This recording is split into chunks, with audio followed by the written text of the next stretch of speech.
Seguimos analizando el tema de la pobreza en la Ciudad de México, un tema lacerante que tiene punto neurálgico la desigualdad. Y para platicar más sobre esto, acudimos a la organización que analiza mayormente la desigualdad en nuestro país y en el mundo. Es la Oxfam. Y para ello agradezco también que se tome el tiempo para platicar con nosotros a Carlos Brown. Él es gerente de fiscalidad en Oxfam, México. Buen día y muchas gracias por tomarte el tiempo para platicar con nosotros. Buen día, Jesús. Muy buenas tardes. Gusto en saludarte. Primeramente, vámonos a lo general. ¿Cuál es el panorama de la pobreza a nivel mundial que tiene, pues, de esta perspectiva de Oxfam y además en torno a la desigualdad? Sí, justo, ¿no? Trabajo que hacemos desde Oxfam, si bien sí ha sido históricamente enfocado en temas de pobreza, eh, el avance en los últimos años de la agenda ha sido enfocarnos mucho más en la desigualdad, es decir, en las brechas que existen entre los más ricos y los más pobres de nuestras sociedades. ¿Cuáles son los últimos datos que tenemos? Con la pandemia de COVID-19 a nivel mundial, incorporaron 800 millones de personas a la pobreza extrema. Es decir, hay 800 millones de personas adicionales pasando hambre en el mundo, dada la pandemia de COVID-19, o por lo menos en una situación que no nos permite adquirir una canasta alimentaria completa. Y esto guarda relación profunda con pues, la crisis de costo de vida que estamos enfrentando, pero también con la situación que se ha dado en el mundo entero de escasez de muchos de los bienes que se consumen, sobre todo alimentos, y de un incremento generalizado de los precios. Entonces, mientras la crisis climática sigue expandiendo la falta de alimentos en el mundo, lo cual es una cosa que se mantiene ahorita, pero que seguirá expandiéndose en los próximos años, tenemos a un grupo muy pequeño de la población que se está haciendo cada vez más rico. 2.155 personas se encuentran en la lista de millonarios en el mundo. Eso quiere decir que tienen fortunas arriba de 1.000 millones de dólares, mientras que hay millones de personas pasando hambre o viviendo en condiciones precarias alrededor del mundo. Y América Latina no es la excepción a esto. En América Latina, por cada nueva persona súper rica, es decir, nueva persona que tiene una fortuna de 1.000 millones de dólares, estamos hablando de 30 personas en el caso latinoamericano, hay por cada persona de estas hay 400.000 personas nuevas en situación de pobreza extrema en la región. En este sentido, eh, Carlos, existe un problema concentrado en las ciudades, en las principales capitales de los países. ¿Cuáles vemos que son las principales carencias de las personas en la Ciudad de México?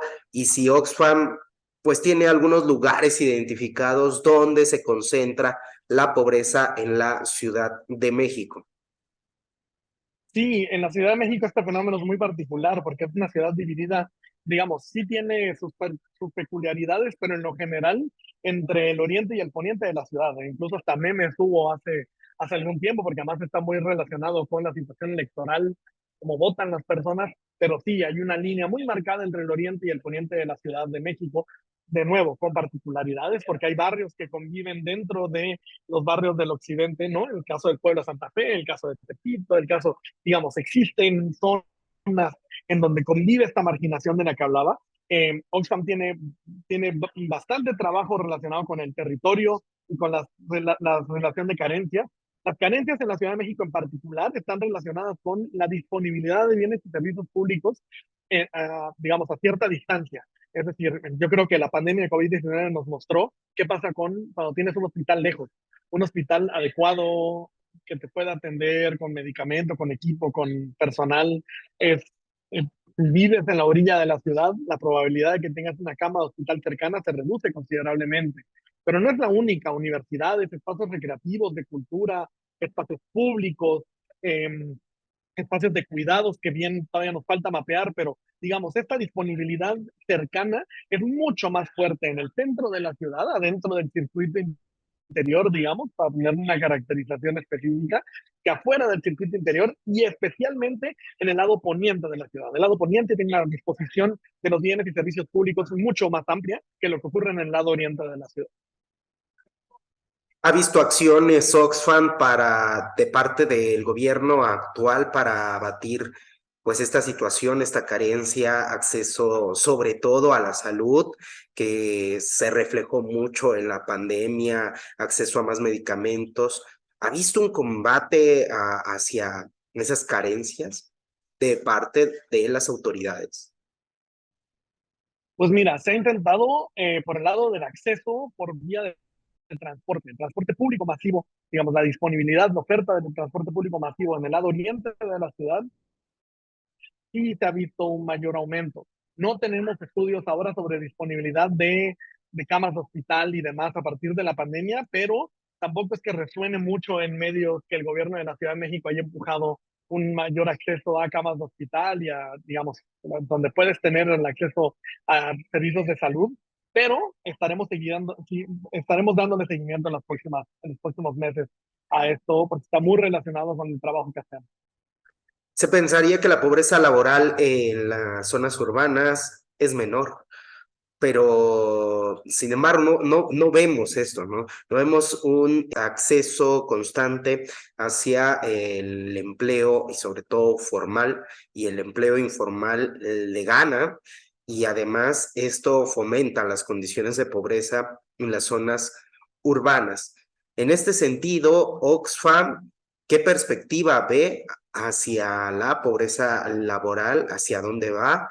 De una alza de la pobreza laboral en nuestro país y cómo interactúa concretamente en la Ciudad de México, pues el ambulantaje, el empleo informal. Digamos, el ambulantaje es una de las formas de empleo informal. Porque también tenemos el caso de empleo informal, incluso en el sector formal. Es decir, cada vez es menos, porque es parte de las acciones que ha emprendido el gobierno federal actual, pero sí vemos todavía que persisten muchas personas que no cuentan con un contrato, que no cuentan con prestaciones a pesar de trabajar en el empleo formal. Ojo, eso también es un caso. Pero en el caso del empleo en el sector informal, en la economía conocida como informal, digamos, se ha sostenido y además se ha amplificado, pero además, ojo, es una situación que tiene enfoque, que cuando te ponen los lentes de género, te das cuenta de que buena parte de las personas que persisten, incluso que ha aumentado, es el dato que salió ayer, si no me equivoco, son sobre todo mujeres, es decir, son las mujeres quienes más batallan para entrar a los mercados laborales formales y puedan tener un contrato y prestaciones, y esto guarda relación muy fuerte con la maternidad, pero sobre todo de manera general con el trabajo de cuidado. Ahí creemos que todavía falta mucho por hacer. Tanto el gobierno federal como el gobierno de la Ciudad de México tienen mucho que avanzar en temas de cuidados y de poder otorgar la infraestructura de cuidados necesaria para que las mujeres puedan incorporar, porque mientras sea una actividad feminizada, mientras sea una actividad que sigamos relacionando con que lo hagan las mujeres, digamos, cuidar en el sentido más amplio, que va desde hacer la comida y limpiar la casa hasta cuidar a una persona enferma, a una persona dependiente. Eh, si mientras lo sigamos percibiendo como un trabajo que deben hacer las mujeres, entonces sigue siendo un tema relacionado con el género. Hablar de cuidados sobre todo es hablar sobre cómo el Estado se tiene que hacer corresponsable junto con las familias, junto con las empresas y junto con las comunidades de los cuidados de las personas dependientes en nuestra sociedad.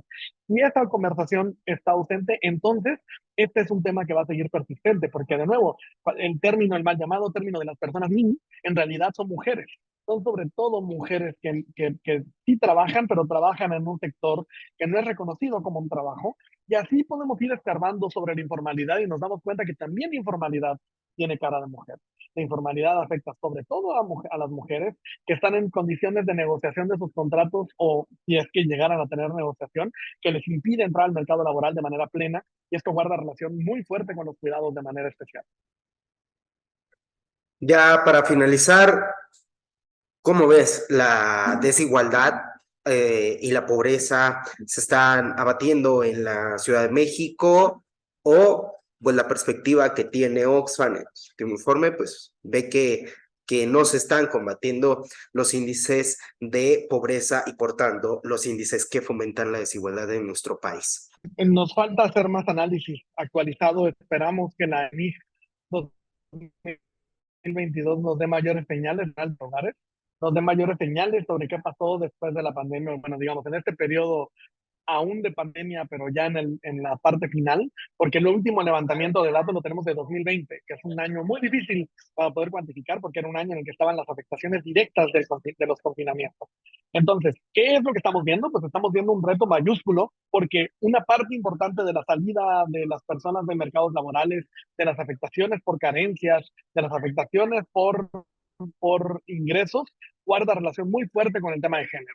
Yo creo que ese es el seguimiento más importante que tenemos que dar en los próximos meses, pero también con empleos que son entendidos como empleos relativamente formales, pero que guardan una precariedad muy dura, como las personas repartidoras, por ejemplo, las personas cuidadoras, aunque son remuneradas, tienen unos ingresos muy bajos, y así sucesivamente. Y vemos distintos sectores donde hay que poner atención. En la Ciudad de México es un caso particular, y que las políticas actuales no bastan. Falta empujar una agenda mucho más clara de reducción de las desigualdades que vaya más allá de las transferencias monetarias directas. Y tenemos que ir más allá de esa conversación, y esperamos que esa sea la conversación hacia 2024. Bueno, Carlos, muchas gracias por tomarte el tiempo para platicar con nosotros. Repito, él es gerente de fiscalidad de la Oxfam.